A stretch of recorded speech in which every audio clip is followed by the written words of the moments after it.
Hey guys, and welcome to another edition of Burton Ballers, and today we're going to give you the latest transfer updates.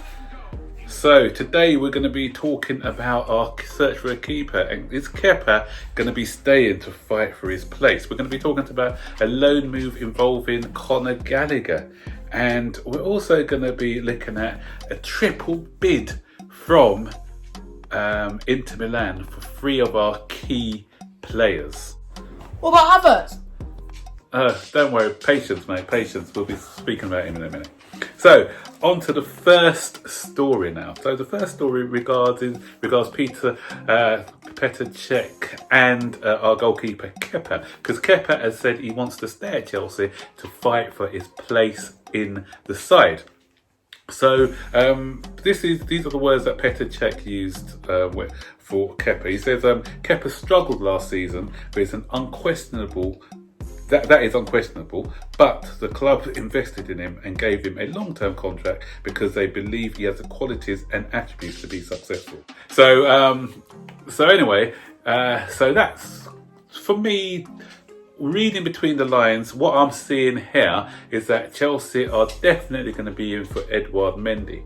The reason why I say that is because Edouard Mendy, we've put in a bid for now, an increased bid for 20 million euros. So we're not going to be spending a massive outlay on a goalkeeper. So that says that we're bringing in Edouard Mendy to compete with Kepa.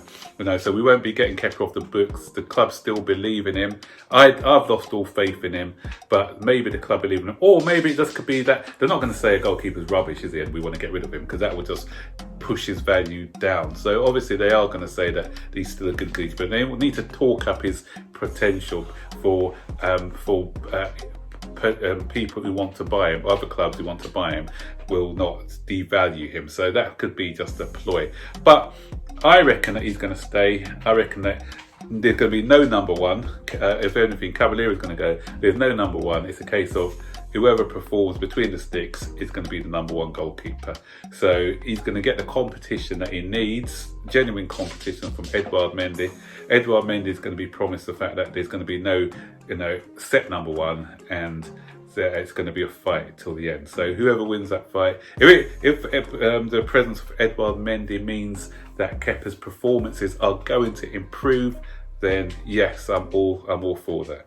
So we'll just have to watch that space on this situation. And what about Havertz? Is he signed? Has he signed? I'll come into that later. Patience.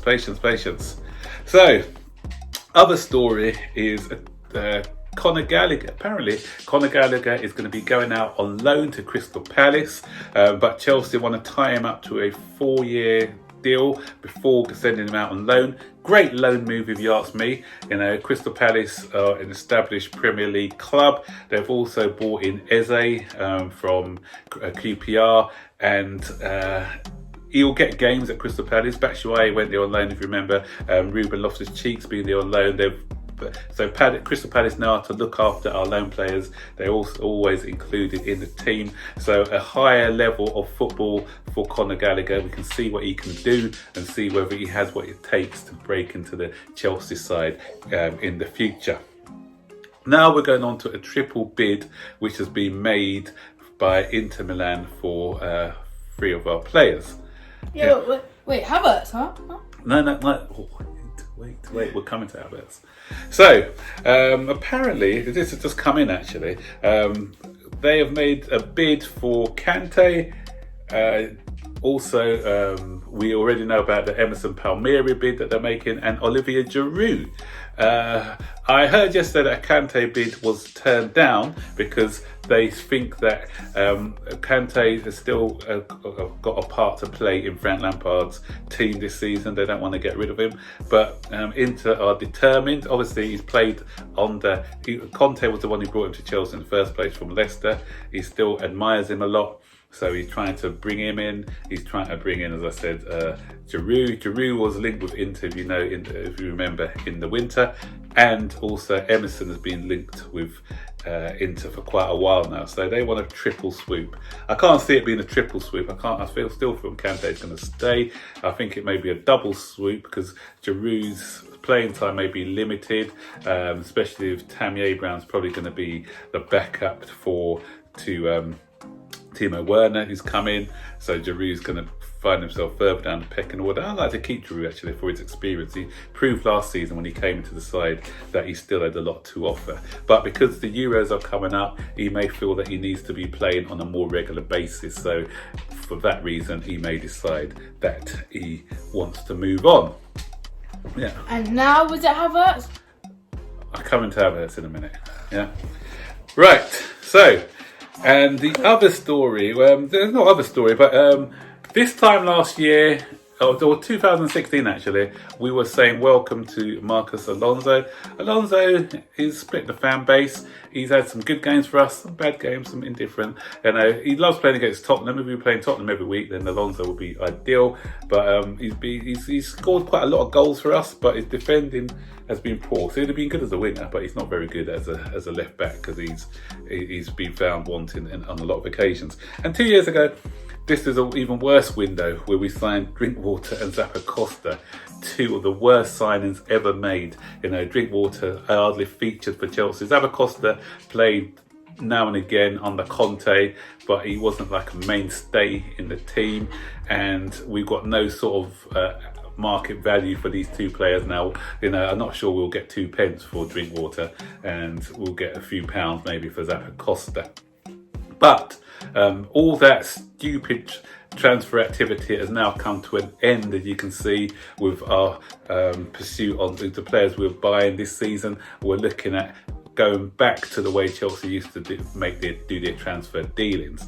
And that said, we're going to be doing a video later on, just once the transfer market cools down, once we get this Havertz deal over the line. Did I say Havertz?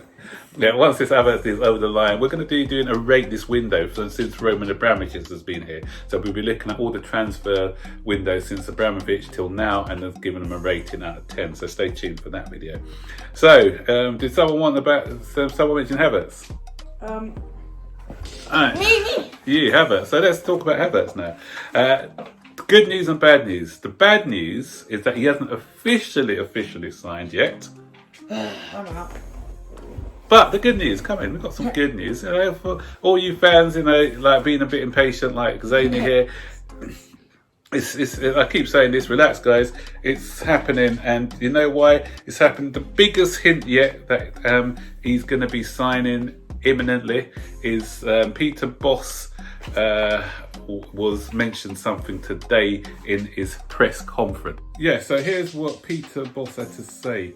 He said, I'm just going to he doesn't expect Kai Havertz to train with the club again, as he is expected to complete a move to Chelsea. So there you have it. This is coming straight from the manager of Leverkusen. So guys, he said it.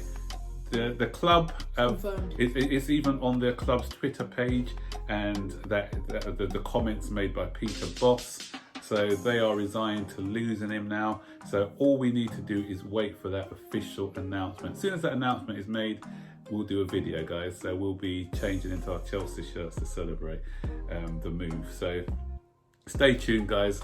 We'll do an announcement video once the deal has been confirmed. But so it's confirmed, but it hasn't signed yet. Yeah, so it's definitely happening. But as somebody said, I think was it the Bill newspaper made a good. What they said is that it's inches away from being completed. So you know what, the finishing line is there. We've reached the finishing line. We just need to do that dip. That dip over the line. So we're just waiting for that little dip.